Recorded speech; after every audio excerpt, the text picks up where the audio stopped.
Well, it's St. Patrick's Day. Go get on your green and get yourself a pint of Guinness or something stronger because this year's movie is going to be a bit heavier than normal. Sectarian violence and colonialism. Glad that's not an issue today, right? Yeah, but when we think of war movies, films set in conflicts that happened in history, what do we think about? Sprawling epics like Saving Private Ryan or We Were Soldiers that try to depict actual events that happened, as well as show the immense scale of the conflict. Maybe it's something like Hacksaw Ridge or Gallipoli, where we follow one or two central characters through the chaos of a battle, but the director still gets their money shots of brutal violence and carnage. Weird that I brought up two Mel Gibson movies.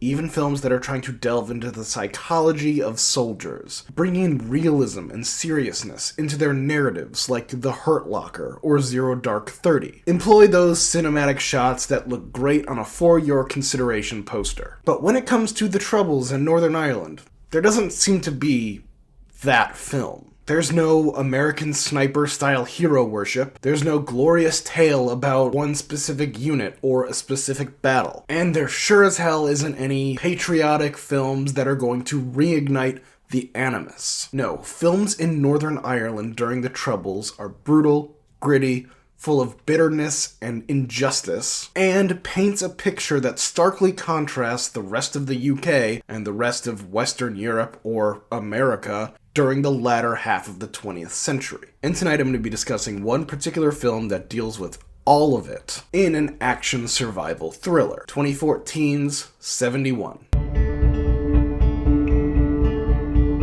For those of you who are unaware, The Troubles, which is pretty much an understatement of what the thing is, it's a weird name, was a point in history when Northern Ireland was embroiled in sectarian violence that mostly aligned through nationalistic and religious identities. The Catholic Republicans and the Protestant Loyalists. To make a super complicated situation as basic as possible, let's talk about Ireland. Now, Ireland is an island, but it has two countries in it, the Republic of Ireland and the United Kingdom. The Republic of Ireland, which is primarily Catholic, broke away from the United Kingdom in the 20s. The 1920s! Christ, it is the 20s. Well into the 20s. But the UK kept the northern province of Ulster because A, they were primarily Protestants, and B, it was an economic powerhouse. And in the 1960s, violence erupted through paramilitary organizations. The Irish Republican Army and its many splinter groups on the nationalist side, and the Ulster Volunteer Force on the loyalist side. These groups had no uniform and terrorist tactics were used on both sides. Thousands were killed or injured during this time period. Primarily, the victims were civilians. There are more complicated reasons for the split, and there are about 30 years of events that I could specify these generalities, but this is a movie channel, not a history channel. If you want to go further, I'd recommend the book Say Nothing by Patrick Radden Keefe. Highly recommended, it is great. Well, it's hard to say, oh, that was a great read about sectarian violence, but it's very informative and very well done. That minor history lesson was just to set the stage for the 2014 film 71. Directed by Jan Dimage and written by Gregory Burke, 71 follows a young British soldier, Gary Hook, played by Jack O'Connell, who is deployed to Northern Ireland and cut off from his unit. And he has to survive Belfast and return to his barracks. These filmmakers absolutely did their research to make this film, which is a work of fiction, as real and true to the lived experience of those in Belfast during the Troubles as possible. They were able to highlight every type of person that was in Belfast during the Troubles. Obviously, you have the British soldier, Gary Hook, being the point of view character and all, and you have the IRA, the group that is actively hunting Gary. But going further, the filmmakers showed the power dynamics between the Provisional IRA, younger, more radical, portrayed by Killian Scott, and the official IRA, represented by David Wilmot's character. Then you have the UVF,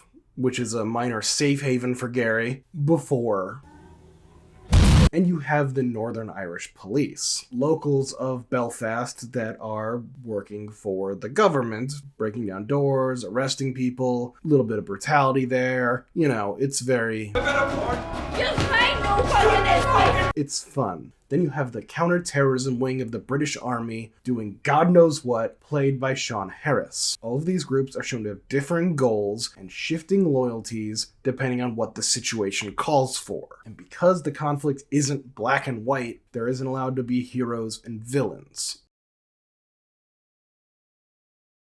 But it's not just the combatants that get screen time in 71. The filmmakers painted a full picture of life during the Troubles. And not everyone in Belfast were active participants. We have the woman who stops the mob of boys from beating the soldiers, talking down to them like they're neighborhood children who she knows, which, yeah, she probably does. Belfast isn't a big place, and the Catholics and the Protestants were segregated into their own communities, which means probably you knew everyone in your community. Then there's the boy who takes Gary to their pub. I only want to highlight him because while he could be argued to be an active participant, he was swept into the sectarian violence after his father was killed by the IRA. He's just mimicking everything that he's heard the adults say. Because we can get on and kill these fiending bastards once and for all. And he's fantastic. He could be worth the price of admission. In a movie that doesn't have very many lines spoken,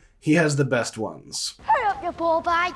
And then finally, the film highlights Eamon and his daughter Bridget, two Catholics who live in what is said to be the no-go zone for the British Army. They find him after an improvised explosive device detonates accidentally, and at great risk to themselves, they take him into their home to treat his wounds. These individuals show how small and localized the conflict is, how the violence perpetuates itself like an Ouroboros, and how there were countless people just trying to live day to day surrounded by this conflict and the added stakes to everyday choices that they had to make.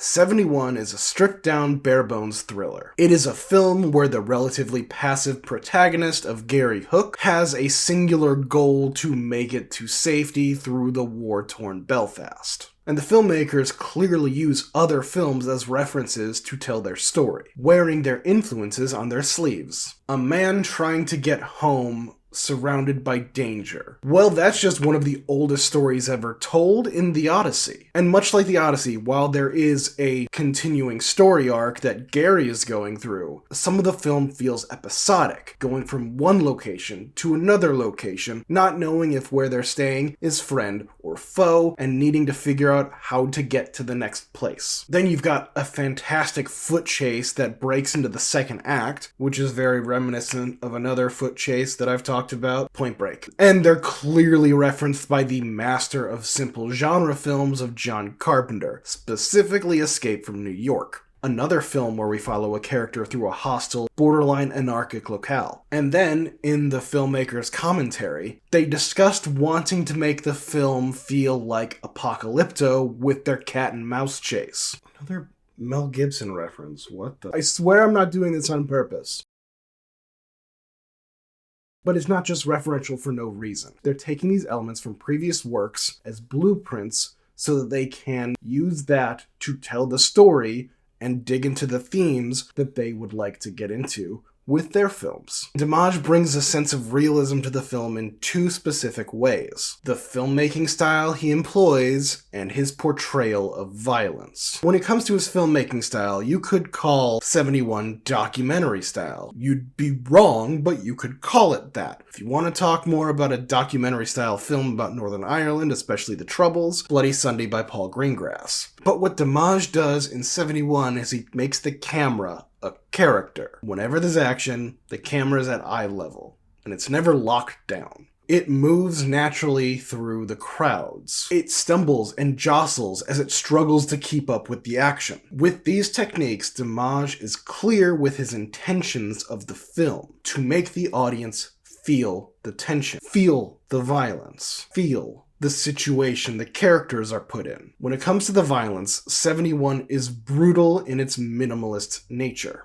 There's war movies and other gloriously violent films that revel in the sheer carnage and scope of violence. But in 71, the violence is quick, it is harsh, and it is random. Assassins come out of the crowd out of nowhere. Explosions disrupt silent nights, bringing hell to Earth. And in a conflict whose perpetrators employed car bombs, assassinations, and snipers, the film's elements of random, explosive, and poignant violence shows how the story is meant to be an example of the broader conflict. Some other great things about 71. Barry Keoghan. He's in this movie. It's one of his earliest films. It's earlier than Killing of the Sacred Deer, and that was the first thing I think I saw him in. He has like 2 lines total. I mean, the movie doesn't have very many lines, as I said earlier, but it's weird that he's so famous and he doesn't say shit. But he is really good as this minor character. His boyishness and his Irishness really highlights the type of people who were brought into this conflict. Kids. It's always great to see Barry Keoghan, even if he isn't murdering on the dance floor. The lighting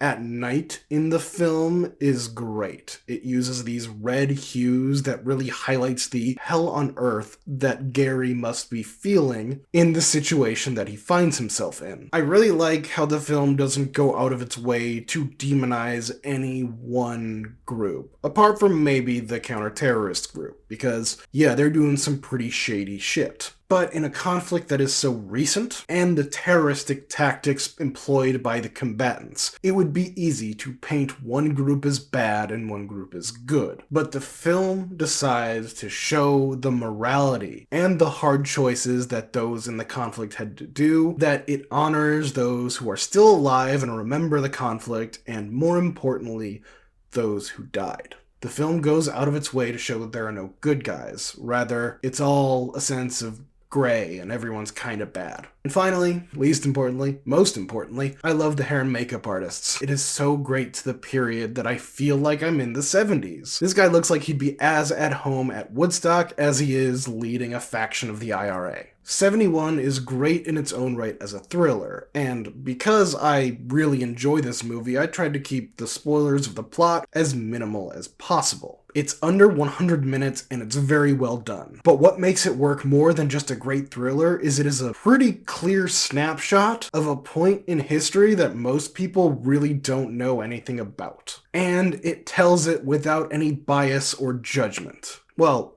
with as little bias or judgment as one can. It's a nice primer for someone, if they're so inclined, to do more research into the topic. They could learn about how some of the situations that caused this terrorism and violence for 30 years, gerrymandering, police brutality, voting rights, economic discrimination, are things that we haven't fully moved past yet. And maybe we can see that the factional state of our own politics, it could lead us down a dark path if we don't learn from history and change. Thank you for watching. Have a pint or something stronger. Happy St. Patrick's Day. Sláinte.